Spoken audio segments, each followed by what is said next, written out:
A native of Southern California, Daniel C. Peterson received a bachelor's degree in Greek and philosophy from Brigham Young University and earned his PhD in Near Eastern languages and cultures from the University of California at Los Angeles, UCLA.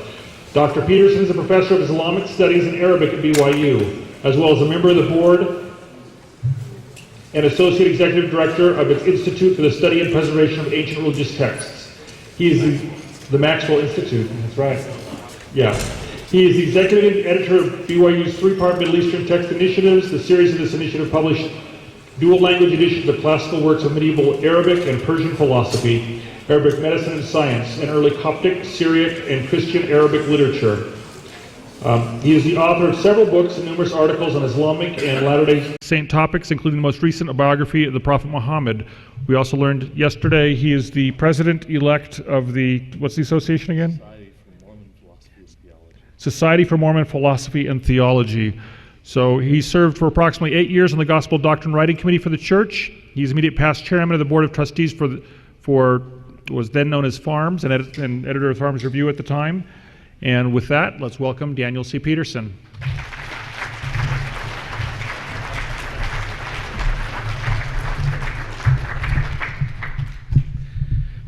Thank you. The first thing I'd like you to do is to fill out your little report thing here.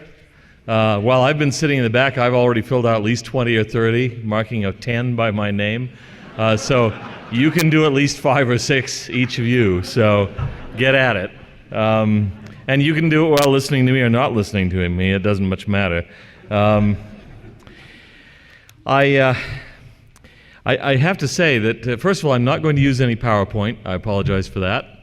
And there's going to be nothing new in this. This is simply going to be my ruminations. Yes, you can actually have light. I mean, that way I'll see you when you fall asleep. But I'm just going to be thinking about some things that it's obvious that other people have been thinking about, because some of what I'm going to be saying has already been said in one form or another during this conference. So that may be significant. Who knows? It's sort of like the brethren at General Conference. I'm told that there are very few assigned topics. When a theme emerges, there's probably a reason for that. My topic that I chose for this presentation, I've called Humble Apologetics, and basically I'm offering myself as a model of that. No, really, when I thought of the title of Humble Apologetics, I thought of the apoplexy and cardiac arrest and indigestion that it would cause among many of my critics, and I found that deeply gratifying, so I went with the title. But as you'll see, I really am serious about the topic. I've chosen the title. The title's not original with me. It's from a book that I think has already been referred to during this conference by John Stackhouse, published by Oxford University Press under the title of Humble Apologetics. And it really doesn't draw on that book, although I've read the book. I read it some time ago, and this is totally unrelated to that. At least I think it is. Maybe if I go back to it, I'll find out that everything in it's plagiarized from that book, but I don't think so. So first, a prologue. A verse that has struck me a lot recently, always has really. For some reason, 1 Nephi 11 has always caught my attention. I find a lot in it. I've written about it. I could write a lot more about it. But this particular verse has always struck me, or this particular passage. And he said unto me, Knowest thou the condescension of God? And I said unto him, I know that he loveth his children. Nevertheless, I do not know the meaning of all things. What struck me about that is the humility, the modesty of Nephi's claim that here he is, he's a prophet. He's already by this point a prophet of some sort. He's receiving revelation. And yet clearly he doesn't understand everything. He doesn't know everything. And it seems to me that we need to remember always the constraints, the limitations of the knowledge that we have. There have been allusions to this before and exhortations on this before in this conference about the idea of being modest in what we say and gentle in the way we say it. Now again, this is going to seem odd coming from me, but I mean it. I think of an agonized colleague, a friend of mine, that I had a conversation with just, a couple of months ago. And I happen to know that he's gone through some really tough family situations with children and so on, and yet he's a person who has been a really serious believer all his life, and he has given a great deal of service as a bishop and in other callings in the church. And he finally said to me, he said, through it all, he said, I can only cling to one thing, and that is the phrase, the just shall live by faith. And he says, that's all I can go for, because there are times when the answers just don't seem that obvious to me. I don't understand why these things have happened. I don't see always the evidence for the loving God and so on that I would like to see. And of course, that's an important theme in the Scriptures. You find that it originates in Habakkuk in the Old Testament, shows up also in Romans. The just shall live by faith. The just shall live by his faith, Habakkuk says. Clearly, one of the lessons of the Scriptures is that we walk by faith. We don't necessarily know everything. And there's a tendency on the part of a lot of apologists, if we don't know everything, to at least pretend that we do. So we always have an answer for every objection. And we can nail down everything. We know the precise GPS coordinates of the Jaredite city of Lib. And I think sometimes we just need to understand that we're not supposed to know everything, and we may not have a clear answer for everything. We may not know exactly what we're going to be doing. In 1 Nephi, you have the passage, another favorite of mine, which is, I was led by the Spirit, not knowing beforehand the things which I should do. I remember when Harold B. Lee was called to the presidency of the church, he was asked what his plan was for the church.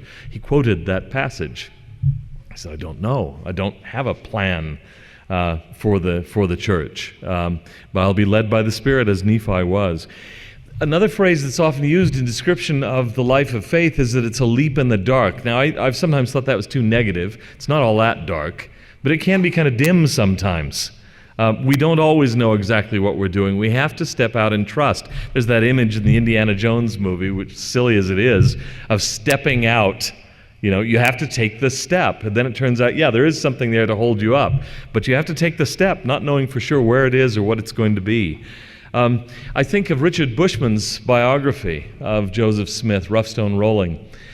I think in some ways the part of that book that struck me the most was his depiction of Joseph in Missouri. We tend to think of Joseph Smith as this person who's in charge all the time. He always knows everything. He knows a lot more than he's giving out, which is probably true. But there are also areas where he didn't know. And Richard's depiction of Joseph Smith in Missouri is that during the Missouri period, at least for a while, Joseph seems to be almost lost. He had received revelations, which he didn't doubt, about what was going to happen in Missouri, but they didn't happen. They didn't come true the way he had pictured them. And so Joseph, for a while, seems to be almost passive. He's trying to figure out what's going on. Richard says if you read the accounts, Joseph, there'll be a group of horsemen going to visit someone. And sure enough, Joseph is in the group. We assume that he's the leader. But in fact, he's not for some of those episodes. He's in the group riding along. He's not quite sure what's going on here. He's genuinely perplexed. If you read accounts of Joseph in Liberty Jail asking the Lord, how long? What is going on? That's not play acting. He is really genuinely baffled, okay? So even the greatest prophet of this dispensation, maybe the greatest of all prophets, I don't know, found himself lost and at sea, because in this life we see through a glass darkly. Even prophets do. That anguished cry in Liberty Jail, I think, is heartfelt. And it's not just literary pretense. If you've been to Liberty Jail, if you understand what the conditions were under which he was living there, that had to be absolutely agonizing. As the people outside, on your account in some ways, are being punished and mistreated and dying in the snow and being driven out of their homes, and you don't understand why, because this was not the way it was supposed to go. So the cry, the agony is genuine. When I write these notes, sometimes I look at them now and I'm mystified at the thought process that put one note after another. So you have to bear with me here. I have a note about a story that I wanted to tell. Here, I guess this is the point of it. Someone asked me for a copy of my speech. Believe me, I can't understand it. So, it would have been totally confusing to them. No, I remember a friend of mine who unfortunately is now out of the church. I'll come back to him. He's been instructive to me over the years for a number of reasons. A couple of you here may actually know him, but I'm not going to name him. But he had an experience years ago as a missionary in Paris, which has taught me something possibly about the nature of revelation of prophets, though he was not a prophet. He had an experience when he was a missionary serving in Paris of having a very distinct dream. And in this dream, he saw a street and a certain neighborhood in Paris, which he'd never seen before. But he saw it so distinctly. He saw the street name. He saw the street. He saw an apartment on the street. He saw a specific apartment number, the number on the door. He saw the person within the apartment. He saw that person joining the church. He wrote this in his journal. He went out with his companion, and they found the place. And they knocked on that door, and that person did join the church. And this was an incredibly powerful, predictive dream. Now, I have not only his account of that, he told it to me personally. Some years later, and like an idiot, I didn't write this down or write down the name of the person. I ran into his companion by sheer chance, who began telling this story. And I said, wait a minute, I've heard this story. Were you the companion with so-and-so? And he said, yes, I was. And he told the story, and I said, then it's absolutely true. And he said, yeah, that's exactly how it happened. That is precisely how it happened. But I remember talking with my friend about that, and he said, one of the striking things to me about it was that even though the dream was true, the way I wrote it down in my journal turned out to be not quite accurate. When it actually happened, I saw that the dream was accurate, but my account of it was not quite accurate. And he said it was quite different from how I'd expected it to turn out. I mean, the end result was the person joined the church, but it was not the way I'd pictured it, not the way I wrote it down. And I thought, okay, that's got to be the way it often is, even for a prophet, to receive a revelation, to know something's going to come, but to not be absolutely clear how it's going to work out. And so we develop expectations that are unrealistic. When it actually comes true, we say, oh yes, that's what it was. That's the way it was supposed to happen. But it's not the way I imagined it. We have these pictures in our mind. And so I thought, even there, prophets, I'm not a prophet, but I try to read them from time to time. I try to understand what they see and what goes on. And I think that must be the way it is, that we all are walking within our human limitations, even those who know much more than I do about things.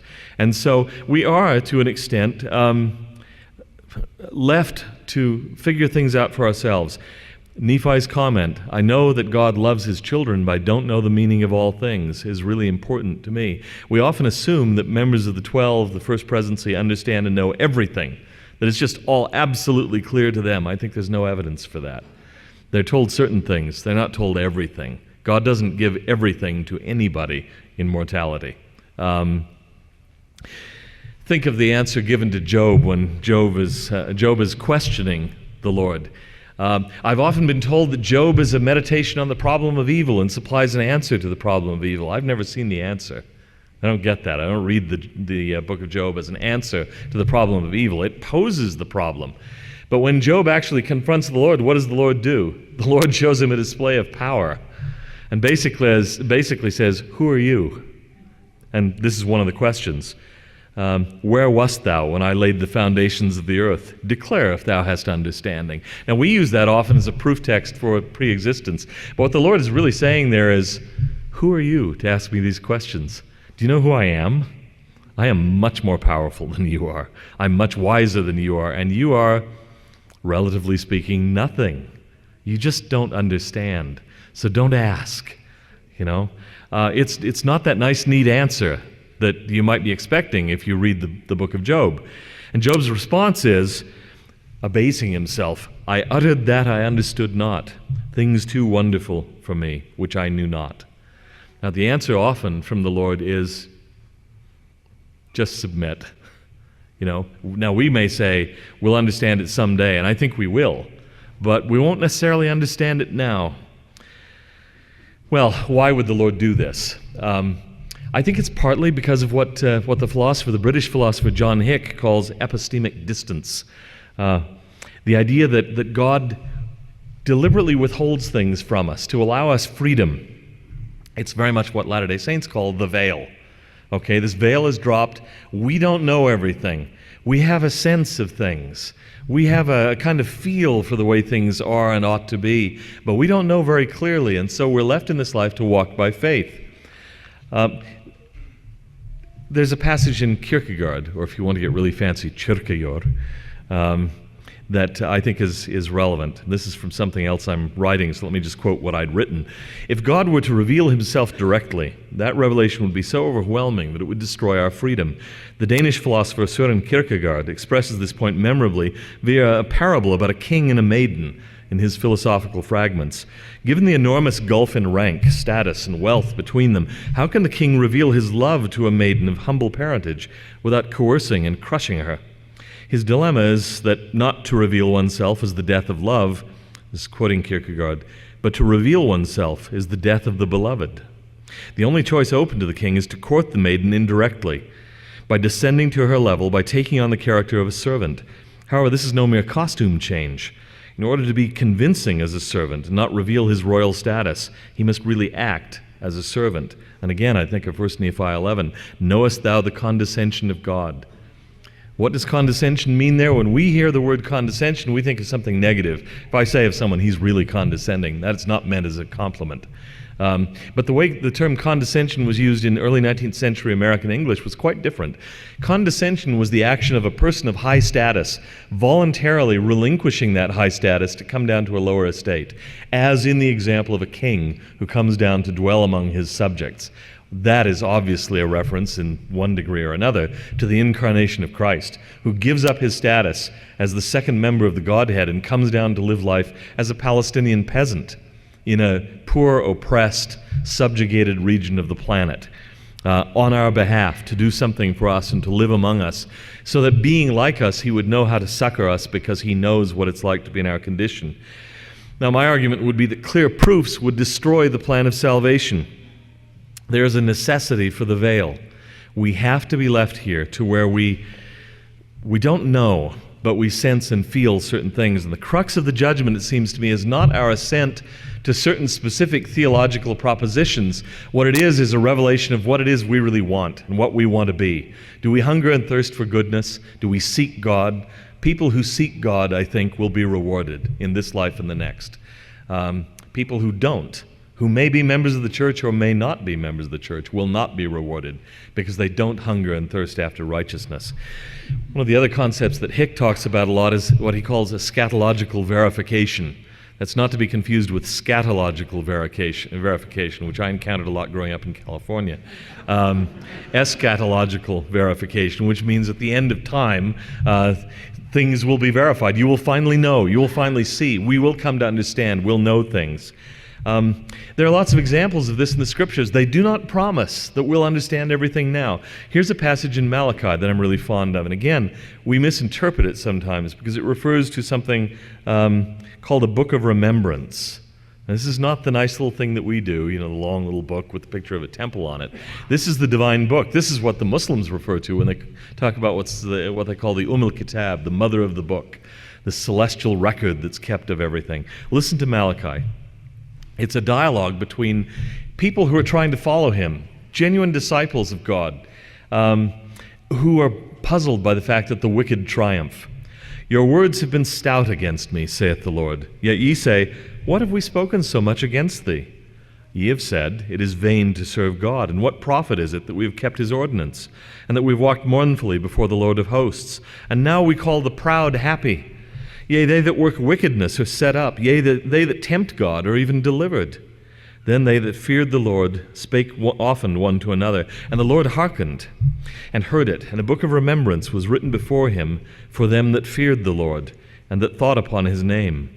And they shall be mine, saith the Lord of hosts, in that day when I make up my jewels, and I will spare them, as a man spareth his own son that serveth him. Then shall ye return and discern between the righteous and the wicked, between him that serveth God and him that serveth him not. All he's saying there is that, yes, you will eventually see that the righteous are rewarded and the wicked are punished, but it's for some end time. It's not going to happen right away, necessarily. You won't see it right away. It's not going to be that clear. The wicked will seem to triumph, and the righteous will seem to suffer. In the end time, in the eschaton, at the end of times, it'll all be made good. But you have to trust me in the meantime. If you read near-death experiences, one of the most common reactions of people is that they say, well, they had the near-death experience, suddenly everything made sense. They understood absolutely everything. It was all clear. But now that they're back, they can't remember it. They know it made sense. There was an order and a pattern to this, but it's lost. It's eluded them. That may be the veil dropping down again. Again, in the book of Habakkuk, which is probably not often cited in LDS talks,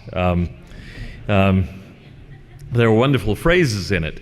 But again, it's predicting eschatological knowledge. Everybody will understand things someday, not yet.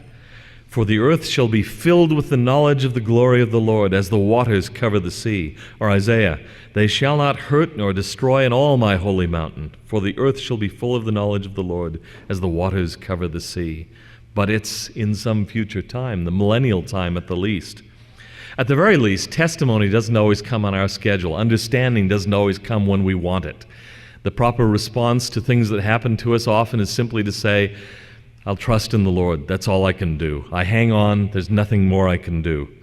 Here's Moroni at the close of the book of Ether. And now I, Moroni, would speak somewhat concerning these things. I would show unto the world that faith is things which are hoped for and not seen.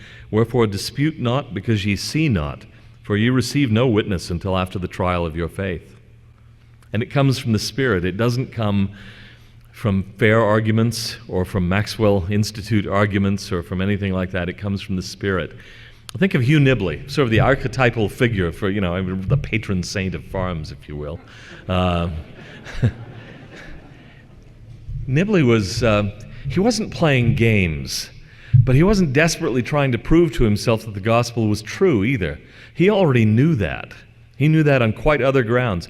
And there were people, as I got to know him, there were people who I realized thoroughly misunderstood him. They really thought that this was all intellectual for him. One of the things that struck me most about Nibley as I got to know him was how deeply, seriously spiritual he was, and how deep and sincere his faith was, and how in some ways very simple and childlike it was. He was an absolute believer. So when he was doing these things with multiple languages and arguing for the authenticity of the Book of Mormon, this was not some desperate attempt, as critics will often depict it, to reassure himself that it was true. He knew it was true. There's a story early in his life that settled one of his problems for him. Some of you know this. He had a near-death experience early on. He was having doubts about the concept of life after death as a young man. He had to be rushed to the hospital because of a problem, and in the course of the medical procedure, he swallowed his tongue and had an out-of-body near-death experience. And one of the things that struck him, of course, this being Hugh Nibley, he said he realized when he was out of his body, he could do math really well. Most of us wouldn't be thinking about that, But he said, math was not his strong suit. He said, I could do all sorts of fabulous calculations and just all sorts of wonderful things. And he said he realized then that in the next life we'll be able to learn much faster than we do here. Knowledge will come to us really quickly. That's not what this life is about. It's important to learn, but the really important thing is to learn to repent, he said, in this life. So for him, experiences like that, and he really had a kind of a list of them, not all near-death experiences, but revelatory experiences as he regarded them. Those experiences were the basis of his testimony, not his academic work. Testimony comes from the Spirit, and it comes to us all in very different ways. There's no one royal road to a testimony, but they don't come necessarily from academic argument. Testimonies don't come that way. Argument can help. There's no question about it. I think of a lady in Switzerland when I was serving my mission there, and I've probably told this story before. I've commented to several people that I only have about 3 stories, and I simply recycle them endlessly. And this is one of my favorites. I may have told it here before, but I'll tell it again because what the heck, I'm up here and you're not, and so you can't stop me. But I remember going out to a town, I think it was Biel, out in the west of Switzerland. It was not a place that I was assigned. And there was a lady there who'd been investigating the church for 7 years. This was not unusual in Switzerland. The Swiss don't exactly leap quickly into new things. And so she'd had all the lessons over and over again. I mean, she knew about the church and all this sort of thing. Well, we chatted for, I don't believe, more than 2 minutes. I don't remember anything about it, except that I was introduced to her. I think I said hello and something about the weather. She was baptized the following week, and she said it was the conversation with me that had done it. Now, I don't tell you this to boast, because I have not the faintest idea what happened there. I didn't say anything insightful or brilliant, didn't make an argument, didn't do anything. And yet it was something in the course of that conversation that after 7 years got her to join the church. I tell that story always to illustrate the fact that it's not the missionary. Because there were a lot of times out there on my mission when I thought, man, I'm eloquent. Man, I'm persuasive. You know, how can they possibly resist this? Not one single person that I thought that about ever joined the church. Not one. Never. And this lady, I go out and say, beautiful day, isn't it? Look at those clouds. Sun's shining. Really is nice. Boom, she's into the font. I mean, I have no idea what happened there. But to me, it's a clear illustration. We will not argue people into the church. They will not come into the church, certainly not solely, because of our eloquence or the evidence we can amass or something. That may help them to eliminate objections. It may help them to feel that it's plausible. But the real way for people to come into the church is to get that spiritual witness. And that can come, the Spirit bloweth where it listeth. And we can't control that. We can try to set up the conditions where it might happen. But it comes and it's received according to someone else's schedule, not ours. Okay, so I've been suggesting that apologetics is not the be-all and the end-all. Should it be rejected? Should we do apologetics at all? Some, for mysterious reasons to me, think there's no value in it. They even see it as risible and objectionable to defend the faith. They simply have no intention of doing it. Maybe they object to apologetics because they themselves have abandoned their faith. I've seen people like that. Some seem to think, this is much the same thing, that apologetics is wrong because their faith can't be defended. There simply isn't defense possible. Some say that if it's true, it doesn't need a defense. I hear that from critics. I've heard it a few times from believers. Seems to me positively absurd. Innocent defendants, as in the case of Fair, still need a defense. You can't just say, well, the truth will out, because the truth in this world doesn't always out. Sometimes the truth loses if the truth isn't advocated, defended, argued for. Lots of true scientific theories have gone unaccepted for years until science was forced to accept them. Think of the theory of continental drift, or for that matter, the germ theory of disease. There are other theories like that we now see as fundamental bedrock matters in the history of science. But they weren't accepted initially, even though the evidence for them was good. You have to argue for truth sometimes. The truth isn't always obvious. Some seem to think their faith doesn't need to be defended because there are no attacks on it. I trust that people who are here don't suffer from that illusion. But I've, for years, been told by people, you're wasting your time. Who attacks Mormonism? Come on, you can't be serious. Whoever writes anti-Mormon stuff, no one ever reads it. It was really kind of nice in the I told you so sort of way to see the Mitt Romney campaign. There were people out there, including some very prominent people, who were just stunned at the vitriol that was directed against the church. And I just wanted to say, ha-ha, told you so. It reminds me of Robert Conquest. Some of you may have seen his book, classic book, on the great Ukrainian terror famine. For years, he was arguing about the millions of people that died under Stalin in the Ukraine. People said he was an anti-communist loon, he was a nutcase, and so on. When the Soviet archives were finally opened, it turned out that he was very, very close to the precise figure. He had put the story together just about right.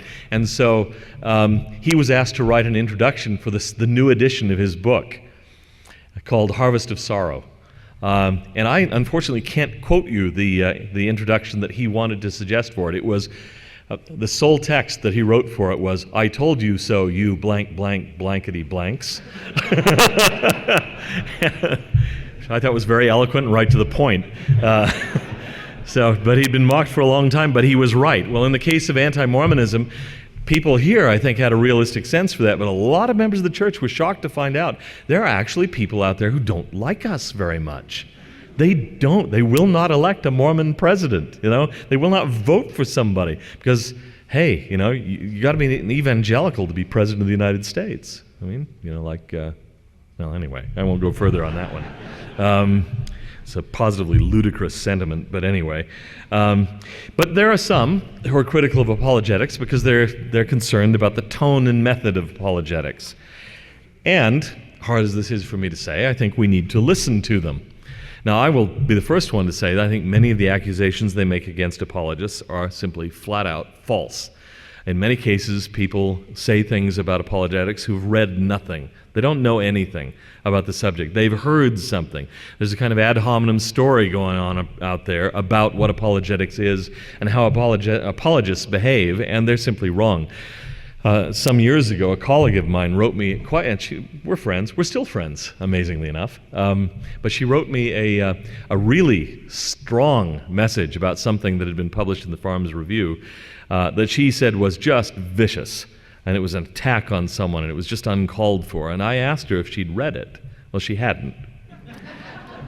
And so I wrote back to her, and I'm actually surprised our friendship survived this one. I just wrote back and I said, look, I kind of suspect that when you were in graduate school at the University of Chicago, they probably expected you to read texts before you commented on them. Am I wrong? Well, anyway, long silence for a few months, and since then we've gotten to be friendly again. But there's a lot of that. There's unfair criticism, I have to say, there is. Nevertheless, it's never wrong to listen to your critics and to try to learn from them. And to the extent that tone has gotten in the way of what we've wanted to say, we need to watch it. So my answer is simply no, apologetics should not be rejected. I mean, I think of Elder Ballard's talk that's been quoted here about the need for people to get onto the internet and advocate the gospel in a venue that we have heretofore largely left to our critics to a greater extent than we should have. Or I think of Elder Maxwell's comment a number of years ago, which I love, which is sort of my unofficial motto, I suppose. He said that the time had passed for the church to simply passively sit back and accept certain criticisms, and he said, no more uncontested slam dunks. We just will not let that happen anymore. If people make a false charge against the church, we will in some way or other respond to it. It's a scriptural mandate to respond to these things. 1 Peter, King James Version, sanctify the Lord God in your hearts, and be ready always to give an answer to every man that asketh you a reason of the hope that is in you, with meekness and fear. And the word that's translated as answer there in the King James Bible is apologia, apologian. It's the word that apologetics or apologist derives from. It's an answer, it's a response, it's a defense. Now, of course, this is not an apology in the sense of saying we're sorry or apologizing in the modern sense of the word, which is only a modern sense. And I would say, too, in response to the critics of apologetics, many of whom have no intention of lifting a finger to help out in the defense of the kingdom, you know, if you have a better way of doing it, show us how it's done. You get in and do it. I mean, the more the merrier. We need help here. But I have to admit that I sometimes think of this famous quote from Teddy Roosevelt, delivered at the Sorbonne in Paris in 1910. You will all be familiar with it, I think. It's not the critic who counts, he said, not the man who points out how the strong man stumbled or where the doer of deeds could have done better. The credit belongs to the man who's actually in the arena, whose face is marred by the dust and sweat and blood, who strives valiantly, who errs and comes short again and again, who knows the great enthusiasms, the great devotions, and spends himself in a worthy cause, who at the best knows in the end the triumph of high achievement, and who at worst, if he fails, at least fails while daring greatly, so that his place shall never be with those cold and timid souls who know neither victory nor defeat. That's a pretty strong statement. But the fact is, this job needs to be done. If other people can do it better, I would gladly turn it over to them. We have to be meek, but we have to know what that term meek means. Moses is described in the Old Testament as being meek above all other men on the earth. Think of Moses as a model of meekness. Okay? It's not Casper milquetoast. It's not spinelessness. It's something else. He's teachable. He's humble before the Lord. But he is not without strengths. Okay? We're not backing away from apologetics. But we have to understand the principal audience for apologetic efforts is the people on the edge. The people who are on the edge of leaving the church, the people who are on the edge of coming into the church, not the anti-Mormons, not the embittered ex-Mormons. One of them might be converted sometimes, now and again, it's possible. But it is, as has been said today, the lurkers, for the most part, that we're trying to reach. The people who are watching the battles between critics and defenders of the gospel and are not quite sure which way they lean. They're not quite sure which way they want to go. A passage from Austin Farrer, which has become kind of an unofficial motto, and has been for years, for Farms. It was a favorite of Elder Maxwell's.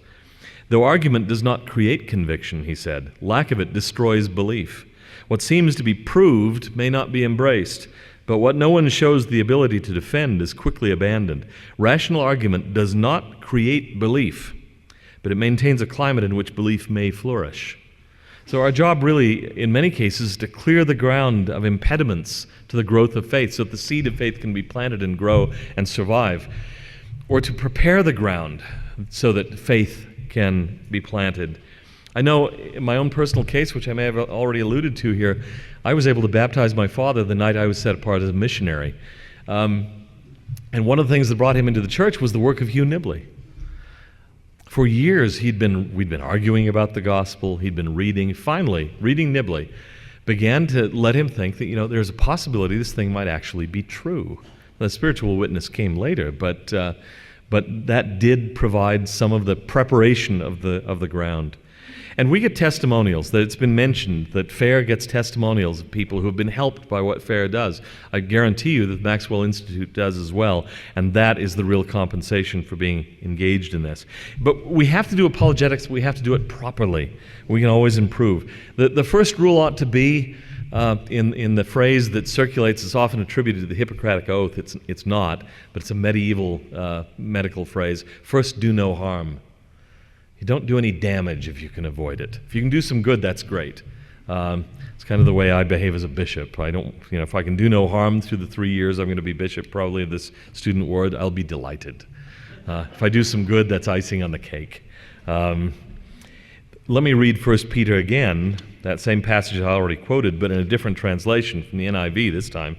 Always be prepared to give an answer to everyone who asks you, to give the reason for the hope that you have, but do this with gentleness and respect. And that kind of language has already been cited here today. Now, I think there's something we have to understand about apologetics, especially on the message boards. You saw the image that Scott Gordon showed of prize fighters up there duking it out. That's often the way it's conducted. And I think it's probably not surprising that a lot of the people engaged in this kind of thing happen to be men. There's a lot of, dare I say it, a lot of testosterone involved in this kind of apologetics. That's not necessarily good. I heard Ron Esplin today talk about the difference between apologists who attack and scholars who want to take the enemy to lunch. I have some problems with that formulation. I think, of course, what I really like to do is to have the enemy for lunch, but I don't see the distinction between scholars and apologists quite so distinctly. I don't see apologetics as mostly involved in attack. It's often said to me, well, you are an anti-Christian, just as I'm an anti-Mormon. I have never written anything critical of other Christian denominations or any other religion. Heck, my career is basically trying to be a sympathetic writer about Islam. I'm not out there to attack other people's faith, but I do spend a lot of time defending my own and trying to justify the rationality of believing in it. The fact is, though, that people can look at the same facts and come up with different views. Lots of stories that occurred to me about this. I remember years ago when Farms published an article, which it was one of our earliest reprints, by someone named Reed Putnam, where he was arguing that the golden plates of Joseph Smith were actually possibly made of an alloy called tumbaga, which is not pure gold. And it seemed plausible to me. It results in a set of plates that come out to about the right weight, and there's some attestation of this substance in pre-Columbian America and so on and so forth. But then my copy of the Utah Evangel came, and they'd read the same article. Now, the Utah Evangel is bar none my favorite all-time tabloid. I used to love that thing, for sheer illogic and so on. It was a treasure trove. I once toyed with the idea of writing a textbook on practical logical fallacies, illustrated entirely from the Utah Evangel. I could have done it. It would have been easy to do. But their response to this article was not what I thought. Well, it's faith promoting, and it demonstrates that there's a plausible candidate for a substance that could make the plates, would have the right physical qualities and the right weight and everything.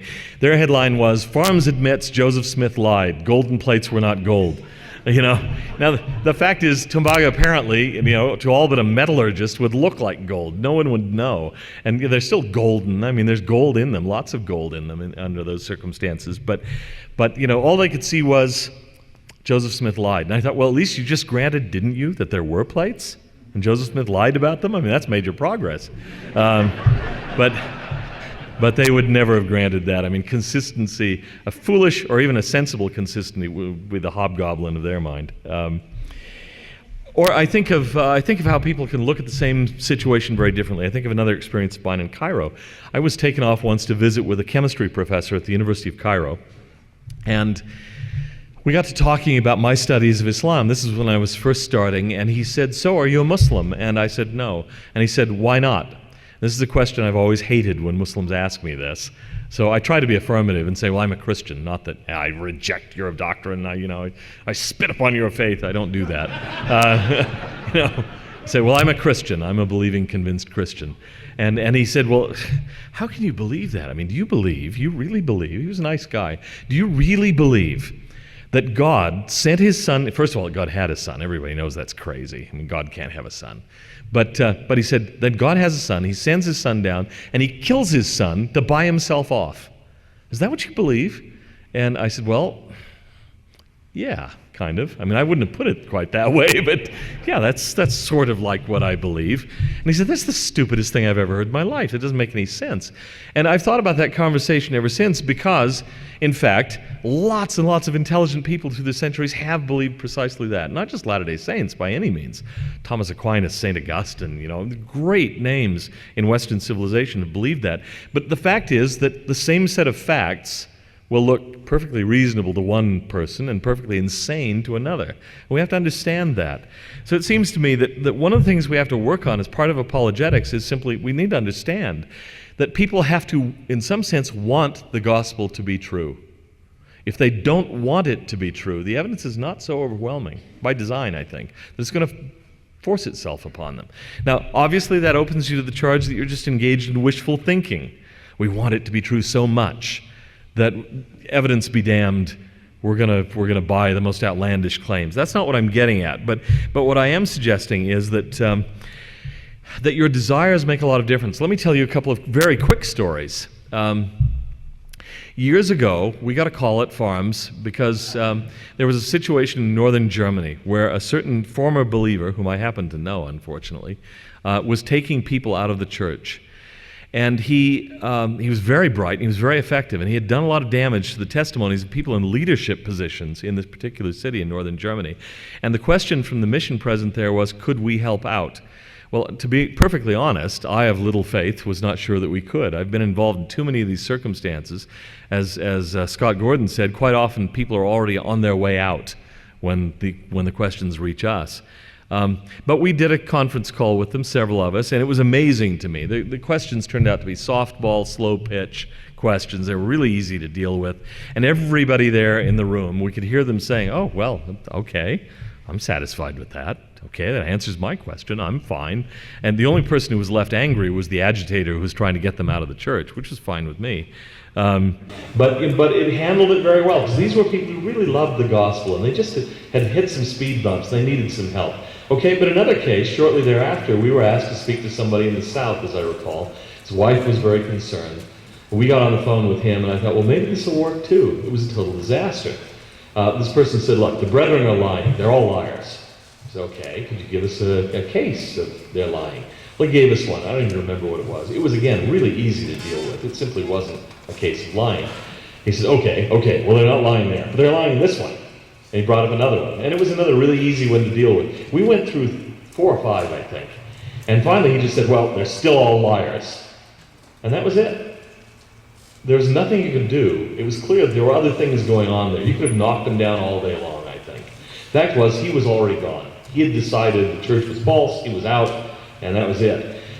A lot of times it's a matter of asking, do you want this to be true? I mean, if you're not interested, if you're going to resist everything, then it's probably a waste of your time and mine to even go on talking with you. If you still have a love for the gospel and you just have a problem, then maybe we can talk about this. But one of the things I think we can do as apologists is try to find ways to broaden the definition of apologetics, find ways to make the gospel attractive to people, to find ways to convince them this not only is true, there's good reason to believe it's true, but that it would be a wonderful thing to have it be true.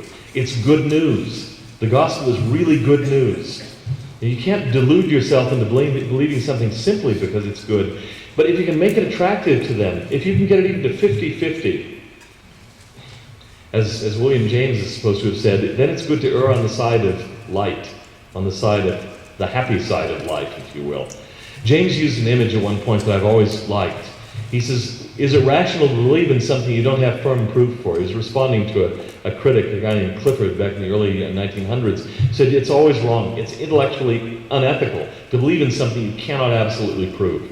And James said, look, that's ridiculous. We do that all the time. You know, you're always believing things you can't prove. And he said, here's a case. Imagine you're in a carriage at the top of a hill, and the carriage, you know, your driver's gone in to get a drink at the tavern. This is pre-automobile days. And the carriage begins to roll downhill. It's going faster and faster and faster downhill, and you're in the carriage. You have a question. Would it be safer to jump or to stay in the carriage? You don't know what's at the base of the hill. You don't know what's going to happen. He said, you know, as long as you can get that decision to about 50-50, it's rational to do either of those things. You might prove to be wrong, but it's rational to make either decision. So if you can get religion to 50-50 even, it's rational to commit your life to some belief like that. If you can get it even close to 50-50, it just makes sense to you. This could be true. Then choose the sunny side of life, he said. Go with that. And I think that's a very powerful image. I actually think we can do better than 50-50 on lots of things. But 50-50 will do. Let me tell you, you know, not everybody wants the gospel to be true. People will fight against everything. They don't have to know anything to fight against it. I've been involved just recently, like within the past few days, to my shame. I keep getting sucked in like the drunk passing the tavern door. Swears it off. Keeps coming in. These wretched internet discussions. The book Massacre at Mountain Meadows has come out, and I've been involved in a discussion on a certain board which shall remain nameless, with people who have not even so much as seen the book. They don't even pretend to have seen the book, but they know it's lame, and it's dishonest, and the authors are lying, and the authors are hacks hired by the morgue to lie, and one of them says, look, I don't need to read it because I know Brigham Young ordered the massacre. And I said, you know, don't you feel kind of funny saying stupid things like that? No, they don't feel funny about that at all. I mean, in a case like that, rational discussion is simply, I think, impossible with people like that. I mean, it's simply impossible. They're dismissing the book as biased and worthless without even reading it, or so much as having seen the cover of the book. You know, and I always like to say, I'm not making this up. I think of my friend who had the experience in Paris. Years after that, he gave a speech at a certain symposium, which shall not be named, which runs roughly at the same time as this one. And they used to have a section, I don't know if they still do, called Pillars of My Faith. It sometimes turned into sort of Pillars of My Unbelief. And in this case, I wasn't there, but a friend of mine was there and reported that he told the story of the experience with the apartment in Paris, which I already knew. He told another story. Well, I should say, his response to that was, since he'd now at this point left the church, he said, what does that mean? It means nothing. It means nothing. He then told another story where he said, and I have only his word on this, where his mother-in-law had come to him after she passed away from cancer and said, listen to me, you know, you made my last year miserable with all your doubts about the church. Well, I'm over here now, and the church is true, and you stop it. But if you're not going to stop, you can take yourself to hell, but don't take my daughter and my grandchildren to hell with you. And he said, I woke up in a cold sweat. And then I thought about it. What does it mean? Nothing. It means nothing. I thought, oh man, I don't know what it takes to be a son of perdition, but I would not be playing along the edges like that. But the fact is, if you've decided, you know, that you don't want to accept it, the Lord will not force us into it. You can turn your back. Laman and Lemuel turn their back on an angel of the Lord. Not once, but several times. You know, and that's the way it is. The fact is, we'll never have evidence to compel people into the church. True religion has always involved something of a Kierkegaardian leap of faith. If we must not act save on a certainty, the French philosopher and mathematician Blaise Pascal said, we ought not to act on religion, for it is not certain. But how many things we do on an uncertainty? Sea voyages, battles. I say then we must do nothing at all, for nothing is certain. But after all, wrote Tertullian, you will not be wise unless you become a fool to the world by believing the foolish things of God. Such a view is, of course, easy to caricature as sheer gullibility. It can obviously become that. But genuine religion inevitably must include an element of faith, beyond and even against the seeming evidence. Otherwise, we have the situation of C.S. Lewis's dwarfs in the last book of the Chronicles of Narnia, imprisoned in the captivity of their own making, and, quote, so afraid of being taken in that they cannot be taken out, unquote. Why do you stay in prison, the 12th century Persian mystic poet Jalaluddin Rumi asked, when the door is so wide open? Well, but we do, and it's ultimately a matter of the will. Accordingly, as I say, one important aspect of apologetics, it seems to me, ought to be something we don't normally think of. That's to make the gospel attractive, desirable. Writers, artists, composers, they can make it attractive, tell the story. Not necessarily, I'm not calling for didactic art, but there are ways of doing this. Ordinary people should enact it. The only sermon some people will ever see, and the old saying goes, maybe your life. Sermon on the Mount says, let your light so shine before men, that they may see your good works and glorify your Father which is in heaven. We want them to make an experiment upon the Word, to develop that faith, which is really trust. That's what the word means, trust in God. They have to try it. We want them to try it, to make that experiment. Pascal, again, suggests one way to develop faith is simply start acting as if you're a faithful person. You'll find, he said, that your life becomes better and belief becomes easier. I think there's a lot of truth in that. If we can get people to take the first steps, testimony will grow. It comes, as Brigham Young often said, more on your feet than on your knees. Aristotle said, the way you become a good person is not by the occasional agonizing decision to do a good thing, but by developing the habit of acting in a virtuous way. That makes you a virtuous person. In a very different view of virtue than we tend to have. Well, I think, again, of how we ought to treat people then when we're doing apologetics. Don't worry, I think I will end almost precisely on time. So I won't have allowed time for questions. Hugh Nibley used to do that, and he'd always say, good, since there are no questions, goodbye, and he'd be right out the door. I think of an old speech that Von Featherstone gave in General Conference many years ago. I think it was Elder Featherstone, who told a story of his father. And a neighbor, he grew up in Idaho, I think, and a neighbor next door said, you have your boys do all this work out there. They're so bad at it, you should do it yourself. They're not that good. And his response to the neighbor, Elder Featherstone's father's response was, I'm not raising wheat. I'm raising boys. Okay? And I thought, that's an actually very profound thing. And so we should remember, and it's a very easy thing to forget when we get into this, the heat of battle and combat, and the egos begin to come up, and we want to destroy the enemy. Lincoln's famous question, do I not destroy my enemies when I make them friends? Okay, that's one good response. But we are winning souls, we hope. Not so much arguments. Winning an argument can lose you a soul. Winning a soul is a very different thing. I'll tell you a quick mission story on this. I've told all these stories 20 times before. What the heck?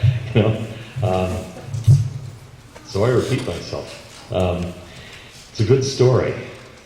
I remember being asked to go down in Zurich. I was in the mission home, and somebody had set up a battle with some Jehovah's Witnesses. I had the reputation, much to my shame now, I think, of being the J-Dub basher in the Swiss mission. I could be guaranteed to come in and duke it out with them.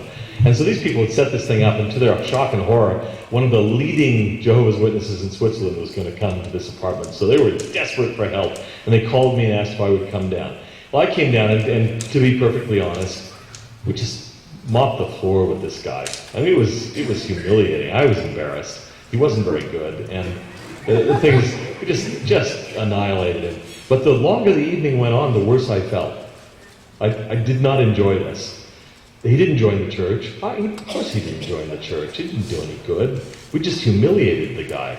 And afterwards, I remember saying to these two elders who set this up, don't ever ask me to come to one of these again. I don't want to do it. I hated it. It was unpleasant. It was useless. Don't set these up. I don't want to come. If you set them up, you're on your own. I'm not going to help you out. Don't call on me. We're trying to win souls, not win arguments. What good did that do? We smashed the guy. Didn't do a bit of good at all. Modesty and apologetics. We ought to be modest about what we can do. We are not the Holy Ghost. The Holy Ghost will bring conviction to people, not us.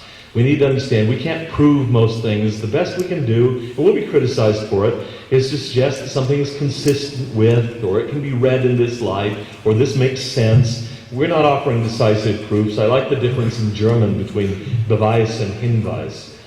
Beweise are proofs. Hinweise are indications. And I think we're in the business usually offering indications, pointers. This makes sense. The gospel makes sense. This claim of the church makes sense. We can point you to things that point in the direction of the plausibility of that claim. We cannot beat you over the head with some sort of evidentiary baseball bat and make you admit that the church is true, and the Lord doesn't want that, okay? For an epilogue, and then I close. 1 Corinthians 13, which we always ought to keep in mind in any kind of thing that we engage in. We know in part, this is the famous hymn on charity, love. This is what he says about the uncertainty of our knowledge. And this is Paul, one of the great prophets of the New Testament, great apostle and prophet. We know in part, and we prophesy in part. But when that which is perfect is come, then that which is in part shall be done away. For now we see through a glass, darkly, but then face to face. Now I know in part, but then shall I know even as also I am known. And now abideth faith, hope, and charity, these three. But the greatest of these is charity. Thank you.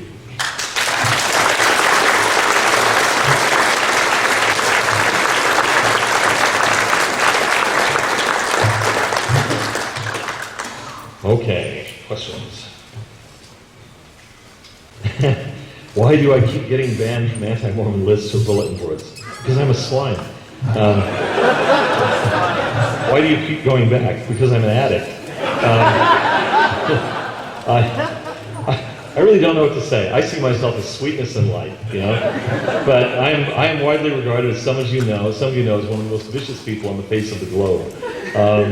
And I'd like to think that it's because they don't get my sense of humor, and not really that I'm so morally depraved that I just can't recognize it. But who knows? That's possible. I keep going back because like that tavern door again, I keep seeing things said that simply are so untrue. I feel like I have to come in and say, that's not true. It is simply not true. And then someone responds, one responds. And then pretty soon it's 50 responses and I'm sucked in and I can't get out. So I really like when I go out of the country, because I think maybe this will help me to break the habit. It's kind of like being away from cigarettes long enough and maybe you won't come back.